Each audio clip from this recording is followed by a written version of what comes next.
আসসালামু আলাইকুম। এটিএন বাংলা সংবাদে সবাইকে স্বাগত জানাচ্ছি সীমা খান। শুরুতেই বিআরবি কেবলস সংবাদ শিরোনাম। খালেদা জিয়ার মেডিকেল বোর্ডের সাথে যুক্তরাজ্যের বিশেষজ্ঞ ডাক্তারের জরুরি বৈঠক, উদ্বেগ উৎকণ্ঠায় নেতাকর্মীরা। রোগমুক্তি কামনায় এটিএন বাংলা ও এটিএন নিউজের দোয়ার আয়োজন। বিএনপি চেয়ারপারসন বেগম খালেদা জিয়ার স্বাস্থ্যের খোঁজ নিতে এভারকেয়ার হাসপাতালের প্রধান উপদেষ্টা ডক্টর মোহাম্মদ ইউনুস।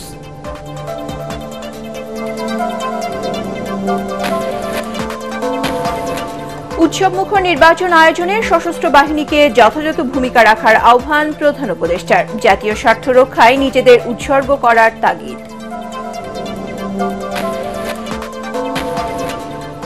গুমের মামলার শুনানিতে গ্রেপ্তার সেনা কর্মকর্তাদের অন্যান্য আসামিদের মতোই সশরীরে আদালতে হাজির হতে হবে ট্রাইব্যুনাল। অভিযোগ গঠনের পরবর্তী শুনানি 14 ডিসেম্বর। ইসি পক্ষপাতমূলক আচরণ করলে অনাস্থা দিতে বাধ্য হবে এনসিপি, হুঁশিয়ারি নাহিদ ইসলামের। 5 দফা দাবিতে রংপুরে 8 দলের বিভাগীয় সমাবেশ। এবং সরকারের অনুমোদন ছাড়াই সয়াবিন তেলের দাম প্রতি লিটারে 9 টাকা বাড়িয়েছে ব্যবসায়ীরা। অভিযোগ বাণিজ্য উপদেষ্টার। কোম্পানিগুলোর বিরুদ্ধে ব্যবস্থা নেওয়ার পরামর্শ ক্যাবের। শুনছিলেন বিআরবি কেবলস সংবাদ শিরোনাম। এবারে জানাবো বিস্তারিত।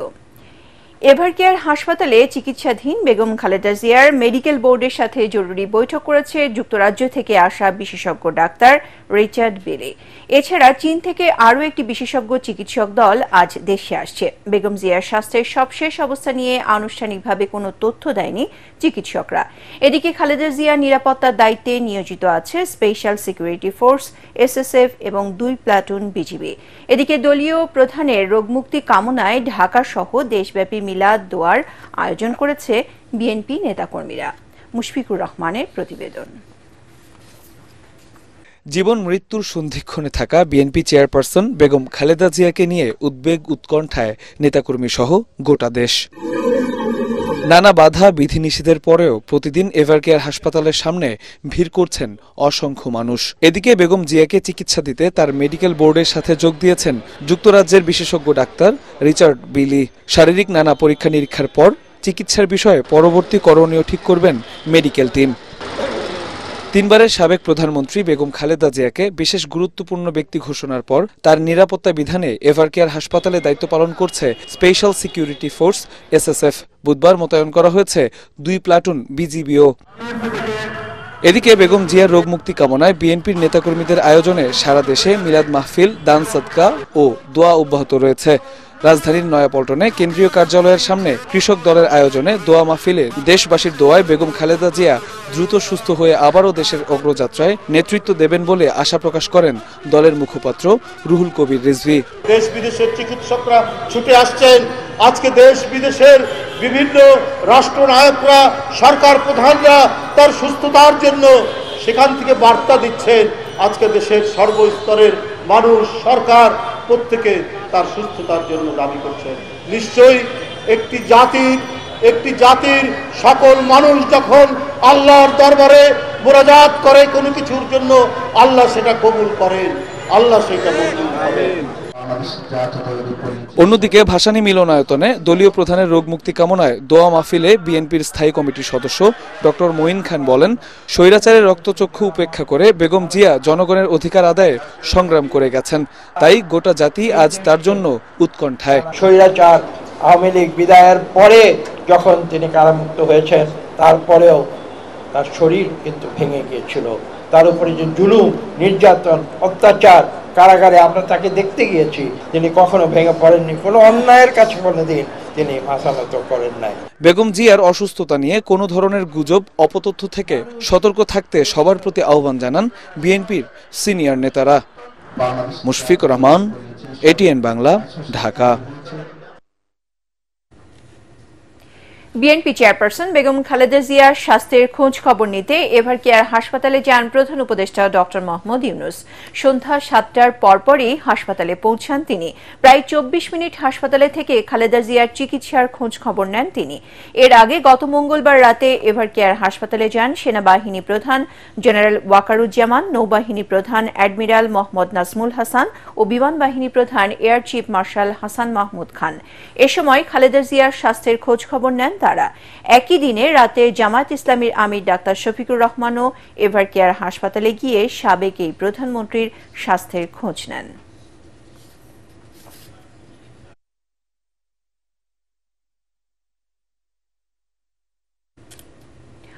দর্শক, এই মুহূর্তে এভার কেয়ার হাসপাতালের সামনে আছেন সহকর্মী ইমদাদুল্লাহ বাবু। আমরা সরাসরি চলে যাচ্ছি তার কাছে। ইমদাদ, খালেদা জিয়ার শারীরিক অবস্থা নিয়ে বিদেশি চিকিৎসকরা কি বলছেন?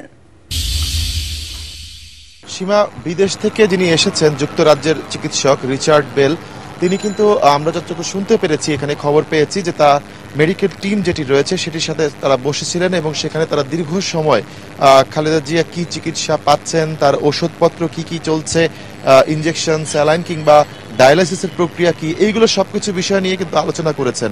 এবং তারা যদি দেখছেন যে খালেদা জিয়ার শারীরিক অবস্থা কিন্তু অপরিবর্তিত রয়েছে এবং তার শরীর যে ওষুধপত্রগুলো দেয়া হচ্ছে সেগুলো আসলে গ্রহণ করছে, তার মানে তারা এই পরিস্থিতিকে বলতে চাচ্ছেন স্থিতিশীলতা।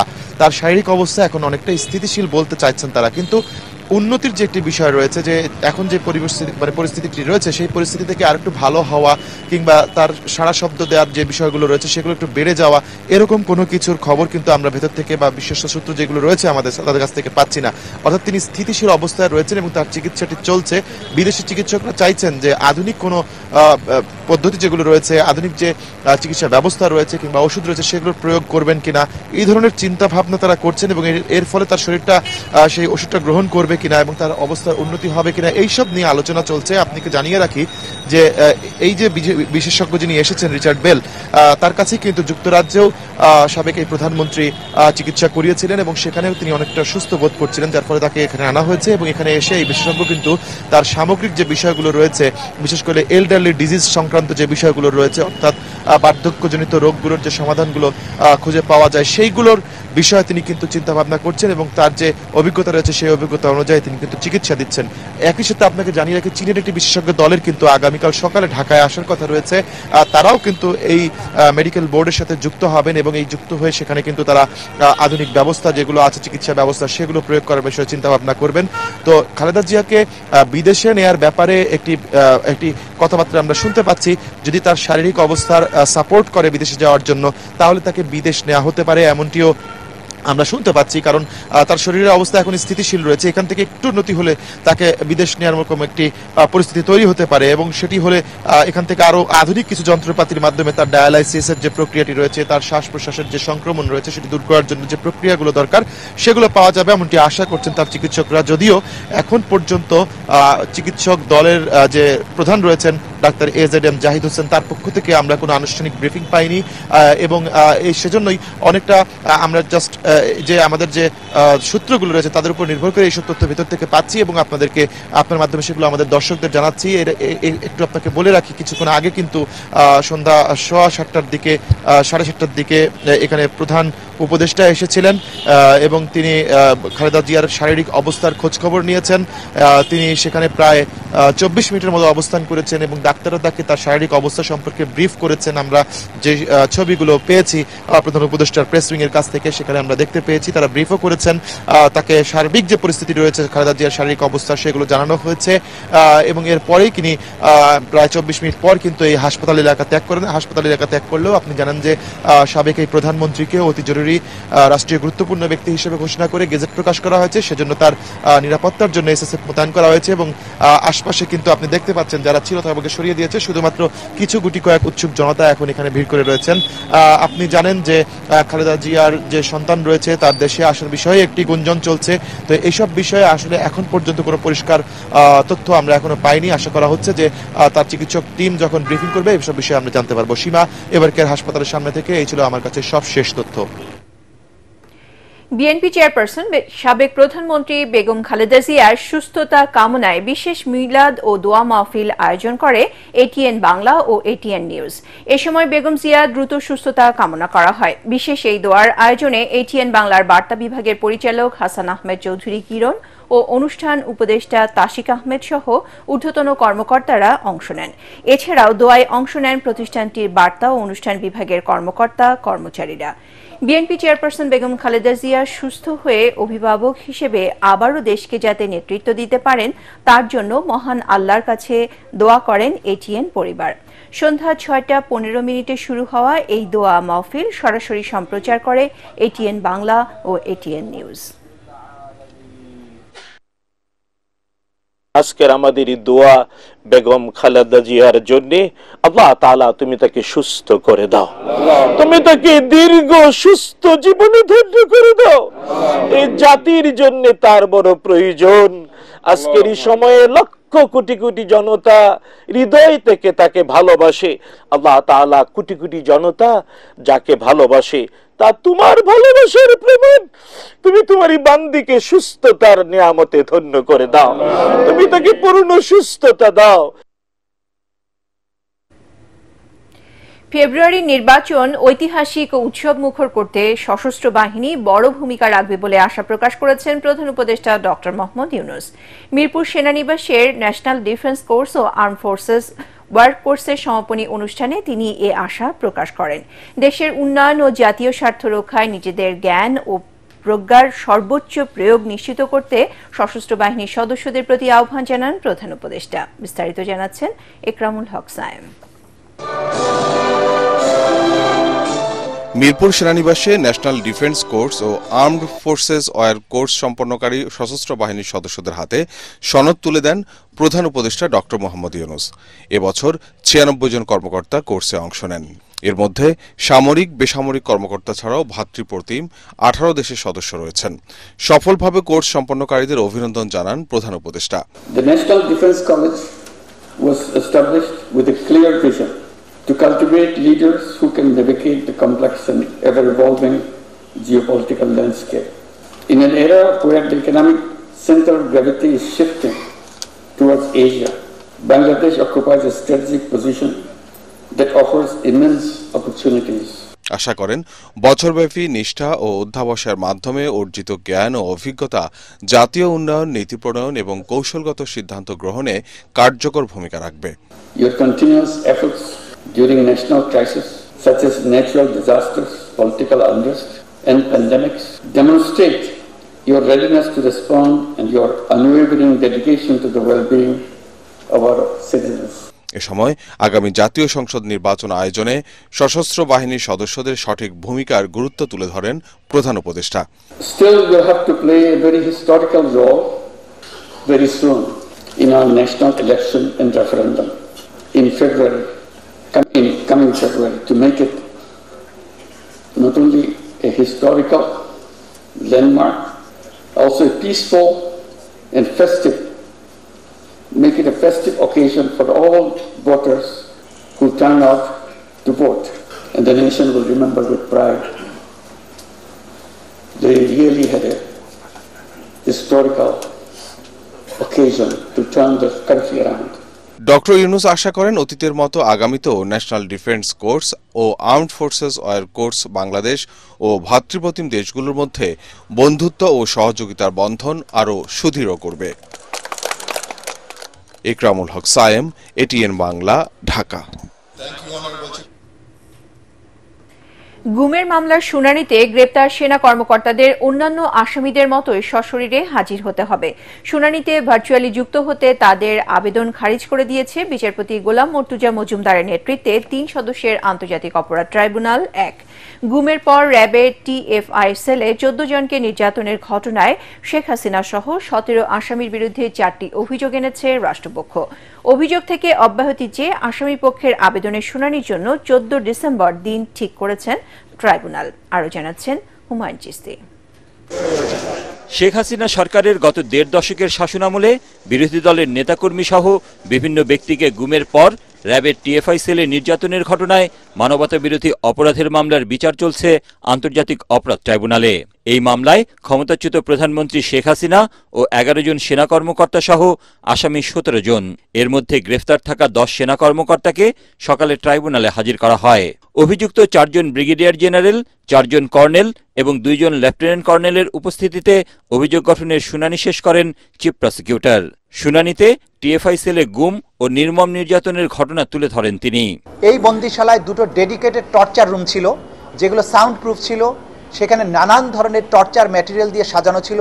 সেখানে ছিল বৈদ্যুতিক ঘূর্ণায়মান চেয়ার, যেখানে আসামিকে বসিয়ে হাত পা বেঁধে বৈদ্যুতিক চেয়ারটাকে দ্রুত বেগে ঘোরানো হতো। স্টিলের মইয়ের মতো বেড সদৃশ্য এক ধরনের যন্ত্র, যেটার সাথে হাত পা বেঁধে ঘড়ির কাঁটার উল্টা দিকে যেভাবে ঘোরানো হয় সেরকম করে ঘোরানোর ব্যবস্থা ছিল। যৌনাঙ্গে ইলেকট্রোকিউট করার মতো যন্ত্রপাতি ছিল। ওয়াটার বোর্ডিং এর ব্যবস্থা ছিল। এই যে বিভৎস নারকীয় একটা ব্যবস্থা ছিল টিএফআই সেলে, সেই বর্ণনা আমাদের ফরমাল চার্জে আমরা তুলে এনেছি। গুমের 2 মামলার প্রধান আসামি শেখ হাসিনার পক্ষে জ্যেষ্ঠ আইনজীবী জেডাই খান পান্নাকে তার আগ্রহেই গত 23 নভেম্বর রাষ্ট্রনিযুক্ত আইনজীবী হিসেবে নিয়োগ দেন ট্রাইব্যুনাল। পরে 27 নভেম্বর তিনি মামলা না লড়ার ঘোষণা দেন ফেসবুকে। তার এই মন্তব্যে অসন্তুষ্ট হয়ে তাকে তলব করেন ট্রাইব্যুনাল। জনাব পান্না দায়িত্ব আদালত থেকে ওপেন কোর্টে নেয়ার পরে তিনি চিঠি লিখেছেন, যেটা আইনসম্মত হয়নি, এটা আদালত অবজারভেশন দিয়েছেন। নিয়োগপ্রাপ্ত হওয়ার পরে সোশ্যাল মিডিয়ায় বক্তব্য প্রদানের মাধ্যমে অনেকগুলো কথা বলেছেন, যেগুলো আদালত বলেছেন যেগুলো কন্টেম্পশাস। আমার যে পজিশনটা হলো, একদিকে এই প্রসিকিউশনের দেখাই বলছে যে ওনাদের বাহিনী, এবং আরেকদিকে হলো আওয়ামী লীগের যে সাপোর্টার, তাদের দুই দিকের যে উক্তি, তার তো আমি স্যান্ডউইচ হয়ে গেছি। পরে পান্নার পরিবর্তে গুমের 2 মামলায় আমির হোসেনকে রাষ্ট্রনিযুক্ত আইনজীবী হিসেবে নিয়োগ দেন ট্রাইব্যুনাল, যিনি এর আগে জুলাই হত্যাযজ্ঞের মামলায় শেখ হাসিনার পক্ষে লড়েছেন। এদিন সেনা কর্মকর্তাদের সশরীরে হাজির না হয়ে ভার্চুয়ালি শুনানি করার আবেদন খারিজ করে দেন ট্রাইব্যুনাল 1। তাদের যদি খালাস হয়ে যায় তাহলে আমরা যেন এই 10টি সেনাবাহিনীর অফিসারকে আবার ফিরিয়ে নিতে পারি, সেই জন্য আমরা ভার্চুয়াল অ্যাপিয়ারেন্সের অনুমতিটা চেয়েছিলাম।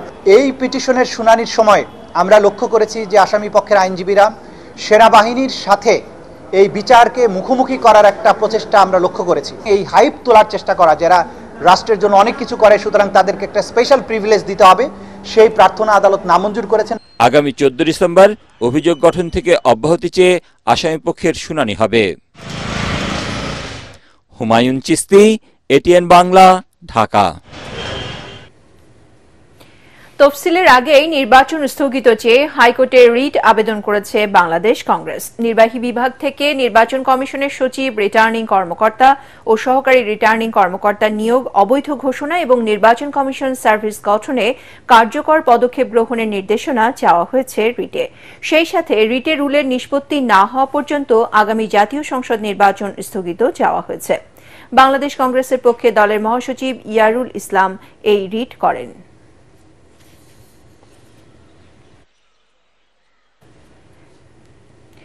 ইসি নির্বাচন অনুষ্ঠানে পক্ষপাতমূলক আচরণ করলে এনসিপি অনাস্থা দেবে বলে জানিয়েছেন দলটির আহ্বায়ক নাহিদ ইসলাম।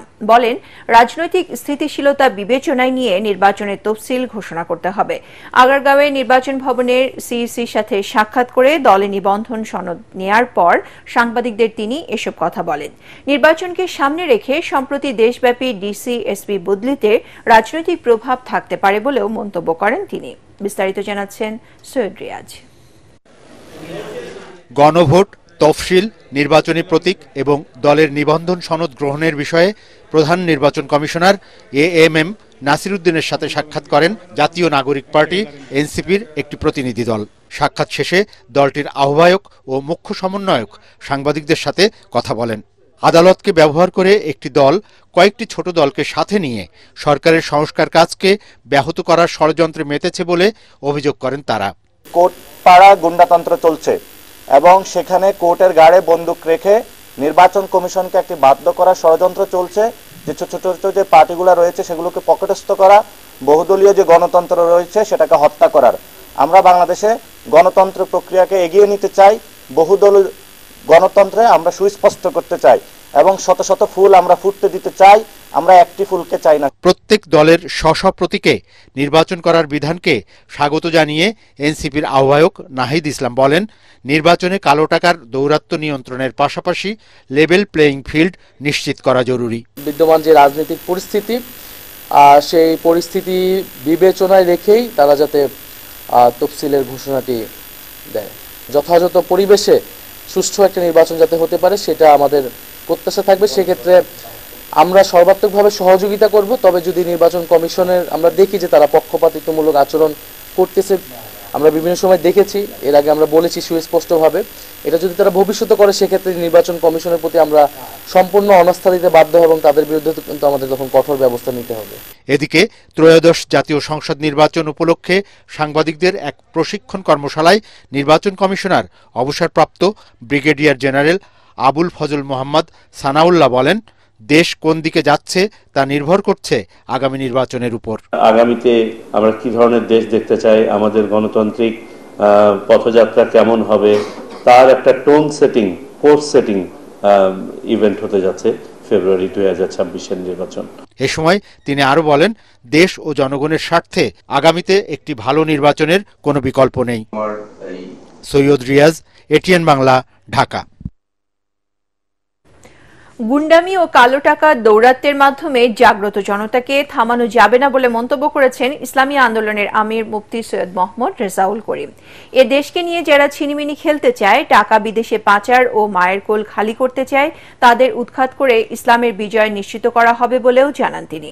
জুলাই জাতীয় সনদ বাস্তবায়ন আদেশ জারি, জাতীয় নির্বাচনের আগে গণভোট সহ 5 দফা দাবিতে আন্দোলনরত 8 দলের উদ্যোগে রংপুর কালেক্টরেট ঈদগাহ মাঠে বিভাগীয় সমাবেশে তিনি এসব কথা বলেন। জামাতের নায়েবে আমির অধ্যাপক মুজিবুর রহমানের সভাপতিত্বে সমাবেশে আরও বক্তব্য দেন জামাতের নায়েবে আমির এটিএম আজহারুল ইসলাম সহ বাংলাদেশ খেলাফত মজলিস, বাংলাদেশ নেজামে ইসলাম পার্টি, বাংলাদেশ খেলাফত আন্দোলন, জাকপা ও বাংলাদেশ ডেভেলপমেন্ট পার্টির নেতারা।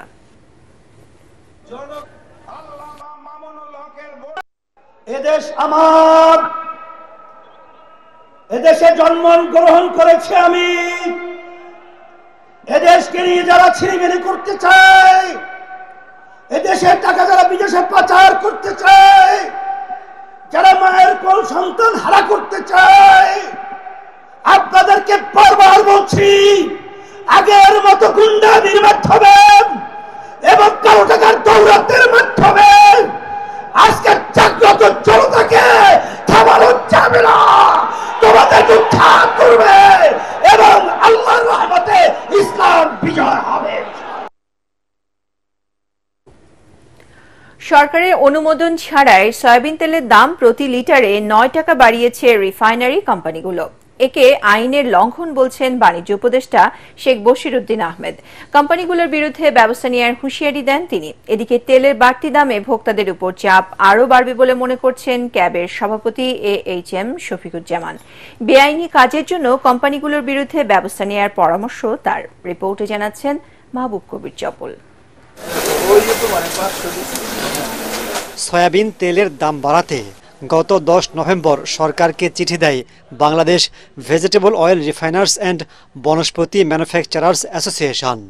এতে প্রতি লিটারে 10 টাকা বাড়ানোর প্রস্তাব দেয় কোম্পানিগুলো, কিন্তু সরকার তাতে সম্মত না হয় নিজেরাই লিটারে 9 টাকা বাড়িয়ে বাজারে ছেড়েছে। এতে হতবাক ডিলার ও ক্রেতারা। তেলের দাম বাড়বে এটা তো আমরা বুঝেই উঠতে পারি। আপনারা জিজ্ঞেস করেননি যে কেন? জিজ্ঞেস করছি, বাড়তি আমাকে লস হয়, বাড়তি রেট।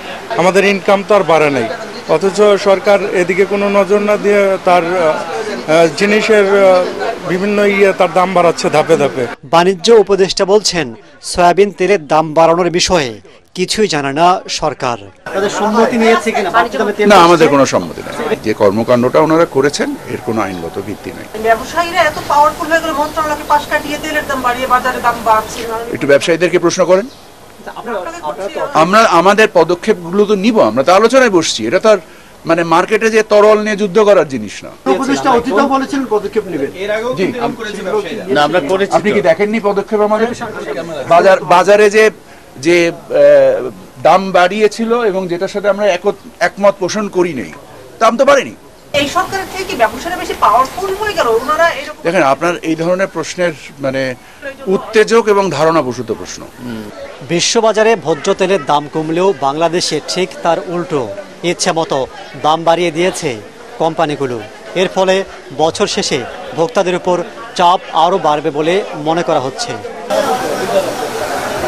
অত্যাবশ্যকীয় পণ্য আইনে বলা আছে, এর তালিকাভুক্ত পণ্যগুলোর দাম বাড়াতে সরকারের অনুমোদন লাগবে। এটা না মানলে 3 বছর জেল কিংবা 10 লাখ টাকা জরিমানা করা হবে। ব্যবসায়ীদের ভয় না করে আইন অনুযায়ী ব্যবস্থা নেওয়ার পরামর্শ ভোক্তা অধিকার নিয়ে কাজ করা সংগঠন ক্যাবের।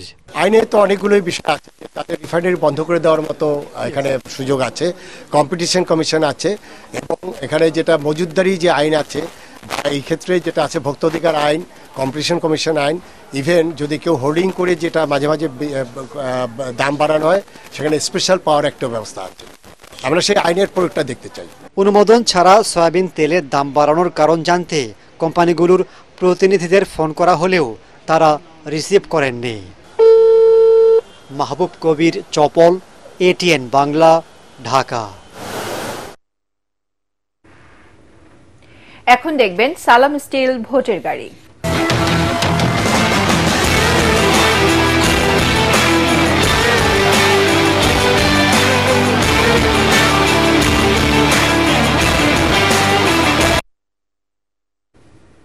নির্বাচনের দিনক্ষণ কাছে চলে আসলেও এখনো জমে ওঠেনি নির্বাচনী প্রচারণা। প্রার্থীরা ভোটারদের দোরগোড়ায় যেতে ব্যস্ত সময় পার করছেন। সাধারণ ভোটারদের মাঝে সেই প্রচলিত নির্বাচনী আমেজ এখনো নেই। অনেকের মনেই নির্বাচনকে ঘিরে রয়েছে অনিশ্চয়তা। তবে থেমে নেই প্রার্থীদের প্রচারণা। এলাকার নানা উন্নয়ন পরিকল্পনা ও প্রতিশ্রুতি তুলে ধরছেন জনগণের কাছে। বিস্তারিত ইয়াসিন রানার রিপোর্টে। রাজধানীতে ব্যানার, ফেস্টুন, পোস্টারের মাধ্যমে নির্বাচনে জানান দিচ্ছেন বিভিন্ন দলের প্রার্থীরা। এদিকে ব্যানার, ফেস্টুন সিটি কর্পোরেশনের পক্ষ থেকে অপসারণ করায় ভার্চুয়াল প্রচারণায় জোর দিচ্ছেন প্রার্থীরা। তবে নির্বাচন নিয়ে ভোটারদের আগ্রহ এখনো কম। বারবার সরকারের পরিবর্তন হলেও সাধারণ মানুষের ভাগ্যের তেমন পরিবর্তন না হওয়ায় ক্ষোভ রয়েছে অনেকের। ভোট নিয়ে চিন্তা ভাবনা আসলে অনেক কম, যেহেতু আমাদের দেশনেত্রী বেগম খালেদা জিয়া মানে আইসিইউতে আছে। বর্তমানে সরকার দয়ালমেলো পথে আছে বা হয়েছে। আমরা চাই ভালো একটা সরকার আসুক। আন্দোলনই এখনো দূর হইতে পারে না, নির্বাচন আর কি হবে? যে পর্যন্ত আন্দোলন দূর না হবে পর্যন্ত নির্বাচনের কোনো আশা আমরা দেখি না। আগে রাজপথের আন্দোলন দূর করতে হবে। জনগণের বিপদে আপদে পাশে থাকার চেষ্টা করছেন এবং সভা সমাবেশ, উঠোন বৈঠক ও মসজিদ ভিত্তিক প্রচারণায় ভোটার সংযোগ করছেন প্রার্থীরা। এই এলাকাকে মাদক মুক্ত, সন্ত্রাস মুক্ত যদি আমি করতে চাই তাহলে তাদেরকে কাজ দিতে হবে। সুতরাং তাদেরকে কাজ দেওয়া এবং স্বল্প, যেটাকে বলা হয় ক্ষুদ্র ঋণ, আমরা ক্ষুদ্র ঋণ না মানে সুদ মুক্ত বলতে পারি, ইন্টারেস্ট মুক্ত কিছু দিয়ে তাদেরকে আমরা কিভাবে কর্মক্ষম করতে পারি, সেটা আমার একটা মূল টার্গেট। এলিট সোসাইটির আবার এই ধরনের সুবিধা দরকার না, তারা এই কাজগুলো করতে চায়, তাদের সঙ্গে এটা সমন্বয় করা। এদিকে রাজধানীর চেয়ে বাইরের নির্বাচনী আমেজ একটু বেশি। চ্যালেঞ্জ কিন্তু এখন ভোটারদেরকে আস্থা এনে ভোট নেওয়া। আমি কোনো দলকে প্রতিপক্ষ না বলে এবার ভোটারদেরকে আমি চ্যালেঞ্জ হিসাবে নিব যে তারা কিন্তু খুবই কেয়ারফুল। এই চ্যালেঞ্জ কিন্তু আমি আগে ফেস করি নাই। ভোটাররা অনেক সচেতন হয়েছে, সে শিক্ষিত অশিক্ষিত কিচ্ছু আসে যায় না। আসন পুনর্বিন্যাস নিয়ে জটিলতা চলছে কিছু আসনে, তবে প্রচারণা থেমে নেই প্রার্থীদের। বিএনপি থেকে আমাদের প্রস্তুতি নেওয়ার জন্য বলা হয়েছে, যেহেতু আদালতে যেটাই বলুক না কেন আমাদের আসন যে এরিয়া আছে সেটাতে হয়তো কিছু কম বেশি কাটছাট হবে, কিন্তু আমাদেরকে প্রস্তুত রাখার জন্য বা কাজ করার জন্য বলা হয়েছে। তো আমরা সেভাবে তৃণমূলে কাজ করছি। প্রার্থীদের প্রচারণা ও নানা প্রতিশ্রুতির মাঝে ভোটাররা আগামীতে এমন একটি সরকার দেখতে চান যা সত্যিকারের জনমানুষের প্রতি দায়বদ্ধ থাকবে। ইয়াসিন রানা, এটিএন বাংলা, ঢাকা। চাঁদপুরের শেষ প্রান্ত হরিণাঘাট, মেঘনাঘাট। ইলিশ মাছ ধরা ও বিক্রি যাদের পেশা, সেখানেও লেগেছে ভোটের হাওয়া। আজ সালাম স্টিল ভোটের গাড়ি আছে হরিণাঘাটে। চাঁদপুর থেকে আলিয়াসগড় ইমোরে পাঠানো তথ্যচিত্রে আরো জানাচ্ছেন জাহিদুল আলম। চাঁদপুরের শেষ প্রান্ত, নদী পার হলেই শরীয়তপুর, মাঝে বিশাল মেঘনা নদী। এই ঘাটকে ঘিরেই এখানকার মানুষের জীবন ও জীবিকা। এখানকার বেশিরভাগ মানুষই জেলে, মাছ ধরা আর বিক্রি করাই তাদের পেশা। মাঝঘাটে জেলে নৌকা ভিড়লেই আড়তের লোকজন ঝাঁপিয়ে পড়ে। ডাক করে মাছ নিজেদের করতে সবারই প্রাণান্তকর চেষ্টা। এই তুমুল ব্যস্ততার মাঝেও এখানকার মানুষজন আসন্ন নির্বাচন নিয়ে বেশ উচ্ছ্বসিত। সামান্য অবসর পেলেই মেতে ওঠেন রাজনৈতিক আলোচনায়। ঝড় ওঠে চায়ের কাপে। চাঁদপুর ৩-এর এই আসনটিতে মৎস্যজীবীরা বেশ বড় ভূমিকা রাখেন। আসন্ন ত্রয়োদশ জাতীয় সংসদ নির্বাচনে এখানে মোট ভোটার ৫,০৮,৯৩২ জন। নির্বাচন হলে দেশের সম্পদ পরিবর্তন হবে, দেশের পরিস্থিতি ভালো হবে, এটাই আমাদের আশা। যেই আসুক, যেই কোনো সরকারি আয়োগ, গরিবের যে শান্তি ও গরিব যাতে ভালো থাকতে পারে ওই আশাই করতে আছে। এই মৎস্যজীবীরা ভোট কাকে দিবেন তা এখনো নিশ্চিত করে না জানালেও দীর্ঘদিন পর ভোট দিতে পারবেন, এতেই তারা বেশ খুশি। Bureau report, ATN Bangla. সালাম স্টিল ভোটের গাড়ি নিয়ে চাঁদপুর মৎস্য অবতরণ কেন্দ্রে আছেন সহকর্মী আলী আসগর ইমন। সেখান থেকে জনতার নির্বাচনী ভাবনা জানাচ্ছেন তিনি। এটিএন বাংলার নির্বাচনী আয়োজন সালাম স্টিল ভোটের গাড়ি চলছে সারা বাংলাদেশ ব্যাপী। আর ঘুরতে ঘুরতে আমি চলে এসেছি ইলিশের শহর চাঁদপুর। সামনে তো নির্বাচনের কোনো আমেজ কি টের পাচ্ছেন? হ্যাঁ, আলহামদুলিল্লাহ। আমরা অন্য যে বছরগুলো গেল ওইখানে তো নির্বাচন ছিল, আমেজ ছিল না। এখন আমরা সবাই আনন্দমুখী, আমরা নির্বাচনে ভোট দিব। যেমনটা শুনছিলাম, একজন সম্মানিত ভোটার এবং একজন মৎস্য ব্যবসায়ী তিনিও বললেন যে আসলে আমরা কখনোই ভোট দিতে পারিনি, ভোট দিতে পারাটাই হচ্ছে আমাদের কাছে অনেক বড় কথা। ক্ষমতায় যেই আসুক না কেন দেশটা শান্তিতে চলুক এবং আমরা যাতে নির্বিঘ্নে ভোট দিতে পারি, এটাই প্রত্যাশা, আর কোনো প্রত্যাশা নেই। দর্শক, আমরা ভোটের গাড়ি নিয়ে চলে যাব আপনার এলাকায় অন্য কোনো সময়। সে পর্যন্ত আমাদের সাথেই থাকুন। সালাম স্টিল ভোটের গাড়ি এবং এটিএন বাংলার সাথে থাকুন। কুরআনের সুর প্রতিভার সন্ধানে 2026 কুমিল্লার অডিশন পর্ব সম্পন্ন হয়েছে। শহরের রেসকোর্স এলাকায় জান্নাতুল মাকাম তাহফিজুল কুরআন মাদ্রাসার অডিটোরিয়ামে এই পর্ব অনুষ্ঠিত হয়। এই প্রতিযোগিতায় অনূর্ধ্ব 14 বছর বয়সে 1.5 শতাধিক প্রতিযোগী অংশ নেয়। এতে সভাপতিত্ব করেন জান্নাতুল মাকাম তাহফিজুল কুরআন মাদ্রাসার প্রতিষ্ঠাতা পরিচালক মাওলানা ইজহারুল হক সিরাজি। প্রধান অতিথি ছিলেন বাংলাদেশ জাতীয় হাফেজ কল্যাণ সমিতির সাধারণ সম্পাদক আলহাজ হাফেজ হুমায়ুন কবির পাহাড়পুরি। প্রতিযোগিতার প্রধান বিচারক ছিলেন হুফফাজুল ফুরকান ফাউন্ডেশন বাংলাদেশের মহাসচিব হাফেজ কারি মাইনুদ্দিন। এদিকে প্রতিযোগিতার চূড়ান্ত বিজয়ী প্রথম 15 জনকে ঢাকা যাওয়ার ইয়েস কার্ড দেওয়া হয়। চূড়ান্ত পর্বে প্রথম স্থান অধিকারীকে 5 লাখ টাকা, দ্বিতীয় স্থান অধিকারীকে 3 লাখ টাকা ও তৃতীয় স্থান অধিকারীকে 2 লাখ টাকা দেওয়া হবে। প্রতিযোগিতার মিডিয়া পার্টনার এটিএন বাংলা।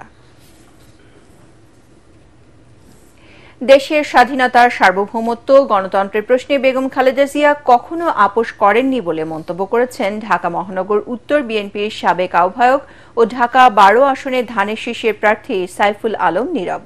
রাজধানী তেজগাঁও কলেজে শিক্ষক, কর্মকর্তা, কর্মচারীদের আয়োজনে বেগম জিয়ার রোগমুক্তি কামনায় দোয়া মাহফিলে নীরব একথা বলেন। দেশমাতার রোগমুক্তি কামনায় গোটা দেশ দোয়া করছে জানিয়ে নীরব আশা প্রকাশ করে বলেন, মানুষের ভালোবাসায় বেগম জিয়া সুস্থ হয়ে আবারও দেশের নেতৃত্ব দেবেন। স্থানীয় বিশিষ্ট ব্যক্তি, রাজনৈতিক দলের নেতাকর্মীরা দোয়ায় অংশ নেন।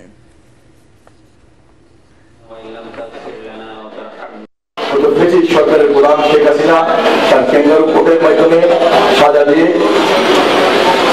9 বছর সাজা দিয়েছিল।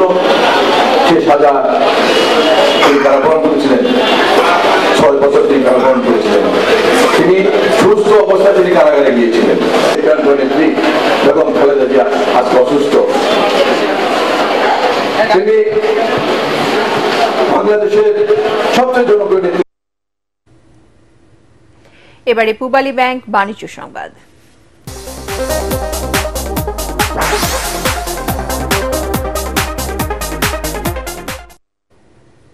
চলছে অগ্রহায়ণ মাস। গ্রাম বাংলায় এখন আমন ধান কাটার ধুম। তবে এবছর অঞ্চলভেদে ফলনে রয়েছে বিস্তর ফারাক, আর তাই ফলন নিয়ে কেউ খুশি আর কারো মনে রয়েছে লোকসানের শঙ্কা। এবারে খেলার খবর।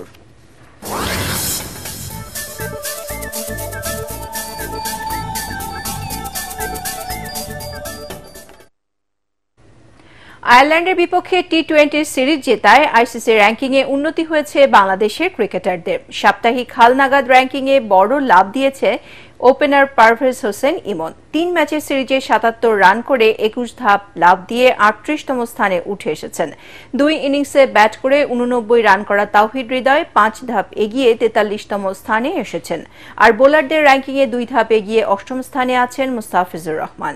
স্পিনার মেহেদী হাসান 14তম এবং রিশাদ হোসেন 19তম স্থানে উঠে এসেছেন। ক্রীড়া কূটনীতিকে এগিয়ে নিতে এবং ঢাকায় অবস্থানরত বিভিন্ন দেশের কূটনীতিকদের সাথে সৌহার্দ্য বাড়াতে ষষ্ঠবারের মতো শুরু হচ্ছে এমবাসি ফুটবল ফেস্ট। রাজধানীর একটি হোটেলে এ উপলক্ষে জার্সি, চ্যাম্পিয়নশিপ ট্রফি এবং খেলার সূচি সংবাদ সম্মেলনের মধ্য দিয়ে উন্মোচন করা হয়। সংবাদ সম্মেলনে পররাষ্ট্র মন্ত্রণালয়ের deputy chief of protocol Arif Mohammad জানান, আগামী 5 ও 6 ডিসেম্বর বসুন্ধরা ইন্টারন্যাশনাল স্কুলে এই ফুটবল ফেস্ট অনুষ্ঠিত হবে। এ সময় উপস্থিত ছিলেন আয়োজক গেম প্লে লিমিটেডের চেয়ারম্যান ফয়সাল তিতুমির এবং প্রধান নির্বাহী মাকসুম উল হোসেন। বাংলাদেশ সহ এবারের উৎসবে মোট 30টি দূতাবাস, হাই কমিশন এবং আন্তর্জাতিক সংস্থার 24টি দল ফুটবল মাঠে প্রতিদ্বন্দ্বিতা করবে। স্পাহানি প্রথম আলো আন্তঃবিশ্ববিদ্যালয় ফুটবলের ঢাকা অঞ্চলের খেলার ষষ্ঠ দিনে জয় পেয়েছে united international university, international university of business, agricultural and technology এবং far east international university. Savar উপজেলার বিরুলিয়ার ড্যাফোডিল ইন্টারন্যাশনাল ইউনিভার্সিটি মাঠে দিনের প্রথম খেলায় ইউনাইটেড ইন্টারন্যাশনাল ইউনিভার্সিটি 1-0 গোলে পরাজিত করে শান্ত মারিয়াম ইউনিভার্সিটি অব ক্রিয়েটিভ টেকনোলজিকে। দ্বিতীয় ম্যাচে international university of business, agriculture and technology 2-1 ব্যবধানে হারায় ইউনিভার্সিটি অব লিবারাল আর্টস বাংলাদেশকে। দিনের শেষ ম্যাচে ফার ইস্ট ইন্টারন্যাশনাল ইউনিভার্সিটি 10-1 গোলের বিশাল ব্যবধানে হারিয়েছে প্রেসিডেন্সি ইউনিভার্সিটিকে। ম্যাচের সেরা খেলোয়াড়দেরকে পুরস্কৃত করেন জাতীয় ফুটবল দলের সাবেক অধিনায়ক মামুনুল ইসলাম এবং স্পাহানি টি লিমিটেডের senior divisional manager Mohammad Amirul Islam. প্রতিযোগিতার মিডিয়া পার্টনার এটিএন বাংলা। সংবাদ শেষ করার আগে বিআরবি কেবল শিরোনামগুলো আরও একবার। খালেদা জিয়ার মেডিকেল বোর্ডের সাথে যুক্তরাজ্যের বিশেষজ্ঞ ডাক্তারের জরুরি বৈঠক, উদ্বেগ উৎকণ্ঠায় নেতাকর্মীরা। রোগমুক্তি কামনায় এটিএন বাংলা ও এটিএন নিউজের দোয়ার আয়োজন। বিএনপি চেয়ারপারসন বেগম খালেদা জিয়ার স্বাস্থ্যের খোঁজ নিতে এভার কেয়ার হাসপাতালে প্রধান উপদেষ্টা ডক্টর মোহাম্মদ ইউনুস।